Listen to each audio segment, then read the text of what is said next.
नमस्कार, आप सभी को मैं असिस्टेंट प्रोफेसर सूर्यांश स्वागत करता हूं प्लेटफॉर्म हिंदी विद प्रोफेसर पे।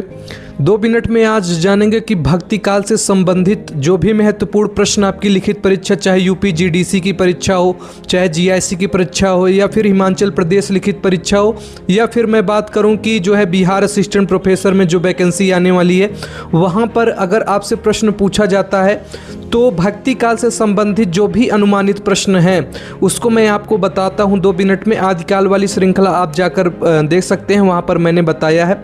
मैं बताता हूं आपको भक्ति काल से संबंधित कुछ महत्वपूर्ण प्रश्न। हिंदी साहित्य में भक्ति आंदोलन के उद्भव एवं विकास की रूपरेखा प्रस्तुत करिए। ये बीएचयू के एमए के पाठ्यक्रम में लगा था और वहाँ पर ये एमए के सेकंड सेमेस्टर में पूछा हुआ प्रश्न है और बहुत ही महत्वपूर्ण प्रश्न है। चूँकि आपके प्रश्न पत्र का निर्माण यूनिवर्सिटी के प्रोफेसर करते हैं तो इस प्रकार के प्रश्न जो है बहुत ही महत्वपूर्ण हो जाते हैं। मध्यकालीन भक्ति आंदोलन पर एक सारगर्भित लेख लिखिए, ये भी महत्वपूर्ण प्रश्न है। निर्गुण भक्त की ज्ञानाश्रयी शाखा की प्रमुख प्रवृत्तियों पर प्रकाश डालिए।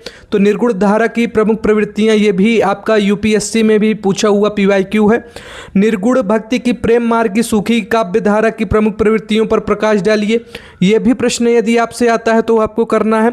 सूफी काव्य की विशेषता पूछिए, बताइए, यह भी प्रश्न आपसे पूछा जाता है। और मेरे एचपीएससी में भी यह प्रश्न पूछा गया था कि सूफी काव्य में जो है किस तरीके से सांस्कृतिक समन्वय आप देखते हैं, उसको 100 उदाहरण के साथ प्रस्तुत करना था। संत काव्य के प्रमुख कवियों एवं उनके साहित्य का परिचय दीजिए। तो संत काव्य के प्रमुख कवि में अब कबीरदास से सैकड़ों प्रश्न बन सकते हैं, तो उस पर मैं डिटेल में नहीं जाऊंगा, लेकिन कुछ महत्वपूर्ण कवि हैं जिससे बार बार प्रश्न बनता है तो उसको आप देख लीजिए। कबीर की जो है निर्गुण पद्धति साधना या फिर उनकी भाषा शैली से प्रश्न बनते हैं, इसको आपको देखना है।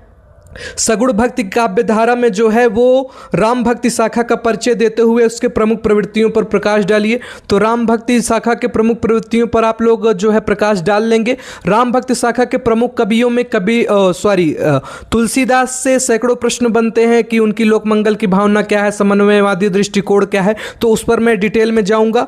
कृष्ण भक्ति काव्य धारा की प्रमुख विशेषताएं बताइए। इसमें सूरदास बहुत ही महत्वपूर्ण कवि हैं। सूरदास के वात्सल्य वर्णन से सैकड़ों बार प्रश्न बनता है, इसको लेकर चलना है।